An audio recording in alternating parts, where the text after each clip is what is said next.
Top quality और consistent performance के लिए सिर्फ सिल्वर पंप नाम याद रखना।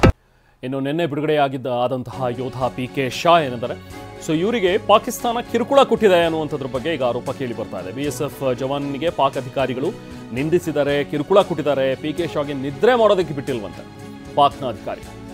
ಕಣ್ಣಿಗೆ ಬಟ್ಟೆ ಕಟ್ಟಿ ಬ್ರಷ್ ಮಾಡೋಕ್ಕೂ ಕೂಡ ಬಿಟ್ಟಿರಲಿಲ್ವಂತೆ ಈ ಶತ್ರು ಸೇನೆ ಅನ್ನುವಂಥದ್ರ ಬಗ್ಗೆ ಅವರೇ ಈಗ ಹೇಳ್ಕೊಂಡಿದ್ದಾರೆ. ಅವರ ಫ್ಯಾಮಿಲಿ ಜೊತೆಗೆ ಅವರು ಕಳೆದಂಥ ಈ 20 ದಿನಗಳು ತುಂಬಾ ತ್ರಾಸದಾಯಕವಾಗಿತ್ತು ಅನ್ನುವಂಥದ್ರ ಬಗ್ಗೆ ಅವರು ಹೇಳ್ಕೊಂಡಿದ್ದಾರೆ. ಯಾಕಂದರೆ ನಿನ್ನೆ 20 ದಿನಗಳ ಬಳಿಕ BSF ಯೋಧ ಪಿಕೆ ಶಾ ಏನಿದ್ದಾರೆ ಅವರು ಭಾರತಕ್ಕೆ ಮರಳಿದ್ರು. ಫೋಟೋಸ್ ತಾವು ನೋಡ್ತಾ ಇದ್ದೀರಿ. ಪಿಕೆ ಶಾ BSF ಯೋಧರಾಗಿರುವಂಥವರು ಬಾರ್ಡರ್ನಲ್ಲಿ ಗಸ್ತಿರುತ್ತಂಥ ಸಂದರ್ಭದಲ್ಲಿ ಅಲ್ಲಿ ನಿಯೋಜನೆಗೊಂಡಿದ್ದಂಥ ಸಂದರ್ಭದಲ್ಲಿ ಅಚಾನಕ್ಕಾಗಿ ಅವರು ಪಾಕಿಸ್ತಾನದ ಬಾರ್ಡರ್ ತಲುಪಿದ್ರು. ಅಲ್ಲಿನ ಪಾಕಿಸ್ತಾನ ಸೇನೆ ಅವರನ್ನು ಹಿಡ್ಕೊಂಡು ಹೋಗಿತ್ತು. ತನ್ನ ವಶದಲ್ಲಿ ಇಟ್ಕೊಂಡಿದ್ದಂಥ ಪಾಕಿಸ್ತಾನ ಸೇನೆ ಸಾಕಷ್ಟು ತೊಂದರೆ ಕೊಟ್ಟಿದೆ ಅನ್ನುವಂಥದ್ರ ಬಗ್ಗೆ, ಕಿರುಕುಳ ನೀಡಿದೆ ಅನ್ನುವಂಥದ್ರ ಬಗ್ಗೆ ಈಗ ಆರೋಪಗಳು ಕೇಳಿ ಬರ್ತಾ ಇವೆ. ನಿನ್ನೆಯಷ್ಟೇ ಅವರನ್ನು ಬಿಡುಗಡೆ ಮಾಡಲಾಗಿತ್ತು.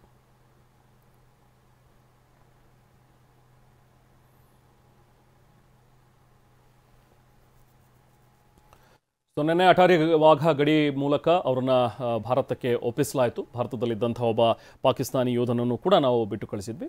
ಸೊ ಇದು ಶತ್ರು ಸೇನೆಯಲ್ಲಿದ್ದಂಥ ಸಂದರ್ಭದಲ್ಲಿ ಆ್ಯಕ್ಚುಲಿ ಎರಡೂ ದೇಶಗಳ ನಡುವೆ, ಪ್ರತಿಯೊಂದು ದೇಶಗಳ ನಡುವೆ ಒಂದು ರೀತಿ ಟ್ರೀಟಿ ಇರುತ್ತೆ. ಯಾರೇ ಯುದ್ಧ ಕೈದಿಗಳಾದರೆ ಅವರಿಗೆ ಶಿಕ್ಷೆ ಕೊಡೋ ಹಾಗಿಲ್ಲ, ಅಥವಾ ಅವರಿಗೆ ತೊಂದರೆ ಕೊಡೋ ಹಾಗಿಲ್ಲ, ಅವರಿಗೆ ಕಿರುಕುಳ ನೀಡೋ ಹಾಗಿಲ್ಲ ಅಂತೇಳಿ. ಬಟ್ ಅದೆಲ್ಲವೂ ಕೂಡ ಮೀರಿ ಪಾಕಿಸ್ತಾನ ಈ ಥರ ವರ್ತನೆ ಮಾಡಿದೆ ಅಂತೇಳಿ ಯೋಧ ಪಿಕೆ ಶಾನನ್ನು ಅಜ್ಞಾತ ಸ್ಥಳಕ್ಕೆ ಕರೆದೊಯ್ದಿತ್ತಂತೆ ಪಾಕ್ ಸೇನೆ. ಪಾಕ್ ಸೈನಿಕರು ರಹಸ್ಯ ಮಾಹಿತಿಯನ್ನು ಕೆದಕೋದಕ್ಕೆ ಪ್ರಯತ್ನ ಪಟ್ಟಿದ್ದಾರೆ.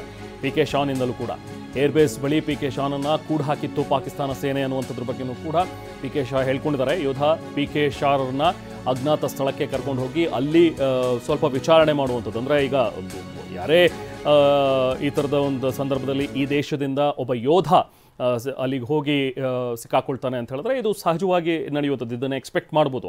ಆ ಕಡೆ ಇದ್ದಂಥ ಪಾಕಿಸ್ತಾನ ಸೇನೆ ಕೂಡ ಪಿಕೆ ಶಾನನ್ನು ಒಂದು ಅಜ್ಞಾತ ಸ್ಥಳದಲ್ಲಿ ಇಟ್ಟು ವಿಚಾರಣೆ ಮಾಡೋದು, ಅಂದರೆ ಬಹುಶಃ ಏನಾದರೂ ಗೂಢಚರ್ಯ ಮಾಡೋದಕ್ಕೆ ಈತ ಏನಾದರೂ ಒಳಗಡೆ ಬಂದಿರಬಹುದಾ, ಈ ಥರದ ಬಗ್ಗೆ ಅನುಮಾನಗಳಿದ್ದೇ ಇರುತ್ತೆ. ಸೊ ಹಾಗಾಗಿ ಸಹಜವಾಗಿ ನಡೆದಂಥ ಒಂದಷ್ಟು ವಿಚಾರಣೆಗಳು ಒಂದು ಕಡೆ. ಬಟ್ ಅದನ್ನು ಹೊರತುಪಡಿಸಿ ಕಿರುಕುಳ ಕೊಟ್ಟಿದ್ದಾರೆ, ಸರಿಯಾಗಿ ನಿದ್ರೆ ಮಾಡೋದಕ್ಕೆ ಬಿಟ್ಟಿಲ್ಲ, ಬ್ರಷ್ ಮಾಡೋದಕ್ಕೆ ಬಿಟ್ಟಿಲ್ಲ, ಊಟ ತಿಂಡಿ ಸರಿಯಾಗಿ ಕೊಡ್ತಾ ಇರಲಿಲ್ಲ ಅನ್ನುವಂಥ ಒಂದು ವಿಚಾರ ಇದೆಯಲ್ಲ, ಇದು ಒಪ್ಕೊಳ್ಳುವಂಥದ್ದಲ್ಲ.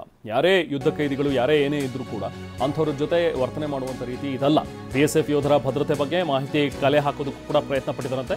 ಬಟ್ ನಾನೇನು ಕೂಡ ಮಾತಾಡಿಲ್ಲ, ನಾನೇನು ಮಾಹಿತಿ ಕೊಟ್ಟಿಲ್ಲ ಅಂಥೇಳಿ ಪಿಕೆ ಶಾ ಈಗ ಹೇಳ್ಕೊಂಡಿದ್ದಾರೆ. BSF ಯೋಧರು ಸೊ ಎಷ್ಟು ಜನ ಇದ್ದೀರಿ, ಯಾರ್ಯಾರಿದ್ದೀರಿ, ನಿಮ್ಮ ಬೆಟಾಲಿಯನ್ನಲ್ಲಿ ಎಷ್ಟು ಜನ ಇರ್ತಾರೆ, ಅಥವಾ ನೀವು ಎಲ್ಲಿನವರು, ನಿಮ್ಮ ಜೊತೆಗೆ ಇನ್ನೆಲ್ಲ ಇದೇ ಬಾರ್ಡರ್ನಲ್ಲಿ ಇನ್ಯಾರಾದರೂ ಬೇರೆಯವ್ರಿಗೆ ಗಸ್ತಿರ್ತಾ ಇದ್ದಾರೆ, ಈ ಥರದ ಒಂದಷ್ಟು ಬೇಸಿಕ್ ಇನ್ಫಾರ್ಮೇಷನನ್ನು ಕೆದಕೋದಕ್ಕೆ, ಜೊತೆಗೆ ಇನ್ನಷ್ಟೇನಾದರೂ ಈತನ ಬಳಿ ಡೀಟೇಲ್ಸ್ ಇರಬಹುದಾ ಅನ್ನುವಂಥದ್ರ ಬಗ್ಗೆಯೂ ಕೂಡ ಡೀಟೇಲ್ಸ್ ಪಡೆಯುವಂಥ ಒಂದು ಪ್ರಯತ್ನವನ್ನು ಪಾಕಿಸ್ತಾನದ ಸೇನೆ ಮಾಡಿದೆ. ಬಟ್ ಅದ್ಯಾವುದಕ್ಕೂ ಕೂಡ ನಾನು ಉತ್ತರವನ್ನು ಕೊಟ್ಟಿಲ್ಲ, ನನಗೆ ಗೊತ್ತಿಲ್ಲ ಅನ್ನುವಂಥದ್ರ ಬಗ್ಗೆನೇ ನಾನು ಮಾಹಿತಿಯನ್ನು ನೀಡಿದೆ ಅನ್ನುವಂಥದ್ದನ್ನು ಪಿಕೆ ಶಾ ಕೂಡ ಹೇಳಿದ್ದಾರೆ.